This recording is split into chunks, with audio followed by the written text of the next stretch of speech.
হজরত ইদ্রিস আলাইহিসসালামের যুগ হতে পৃথিবীতে শিরিক ও কুফুরের সূচনা হয়েছে। এর পূর্বে দুনিয়াতে সকলেই এক ধর্মের অনুসারী ছিল, সকলেই তাওহীদের উপরে কায়েম ছিল।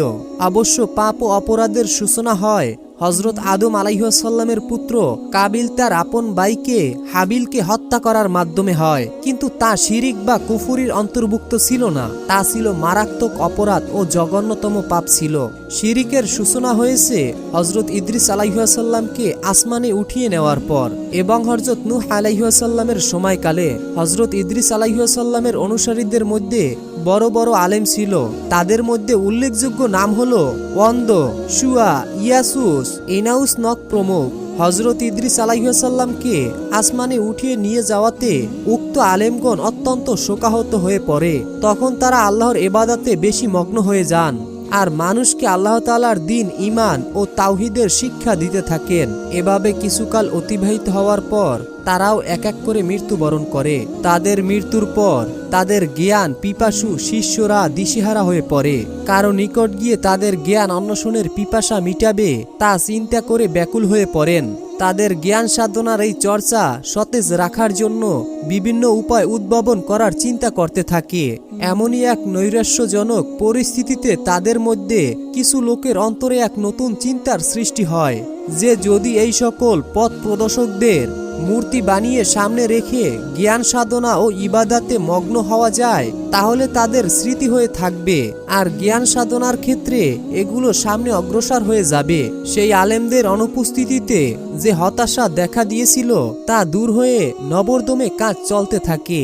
তারা সকলের সামনে এই খেলায় প্রকাশ করার পর সকলেই তা সন্দেহ গ্রহণ করল। অতঃপর উল্লিখিত 5 জনের আকৃতিতে আলাদা আলাদাভাবে 5টি মূর্তি বানানো হয়। যার যে নাম ছিল তার মূর্তির ওই নাম রাখা হয়। তারা শুধু মূর্তি নির্মাণের মধ্যেই সীমাবদ্ধ থেকে দ্বীনের উপরে কায়েম রইল। তারা তাওহীদ ও ঈমানের সঙ্গে এহ জগৎকে ত্যাগ করল। কিন্তু তাদের পরবর্তী বংশধররাও নতুন প্রজন্মের লোকেরাও অভিশপ্ত শয়তানের ষড়যন্ত্রের বেড়াজাল ছিন্ন করে পথভ্রষ্টতা হতে পরিত্রাণ লাভ করতে সমর্থ হননি। শয়তান তাদেরকে আল্লাহ তাআলার ইবাদত হতে সরিয়ে ওই সকল মূর্তির ইবাদতে লিপ্ত করার উদ্দেশ্যে বিভিন্ন পন্থা অবলম্বন করালো। কোনো ব্যাখ্যায় আছে শয়তান ওই সকল মূর্তির ভিতরে প্রসাব করে লোকদেরকে উদ্দেশ্য করে বলেছিল যে তোমাদের পূর্বপুরুষরা আমার ইবাদত করেছে। তাদের মূর্তির এই অবস্থা দেখে মূর্তিগুলোর প্রতি সম্মান ও ভক্তি প্রদান করতে লাগলো। মূর্তিগুলোকে বিশেষ সম্মানিত স্থানে স্থাপন করলো। তারা তাদের পূর্বপুরুষকে মূর্তিগুলোকে সম্মান করতে দেখেছে। তারা সম্মান ও ইবাদতের মধ্যে পার্থক্য করতে না পেরে সম্মানের স্কুলে ইবাদত করতে শুরু করলো। শয়তানের ষড়যন্ত্রে ওই সকল লোক মূর্তিগুলোকে সত্যিকারের মাবুদ মনে করে তাদের ইবাদত করায় লিপ্ত হলো। ক্রমশই তারা ওই মূর্তিগুলোকে পিতল, স্বর্ণ ও রূপা দ্বারা প্রস্তুত করতে লাগলো। এমনকি ওই মূর্তিগুলোকে উন্নত থেকে উন্নত করলো। এভাবেই মূর্তি পূজা সারা বিশ্বে ছড়িয়ে পড়লো।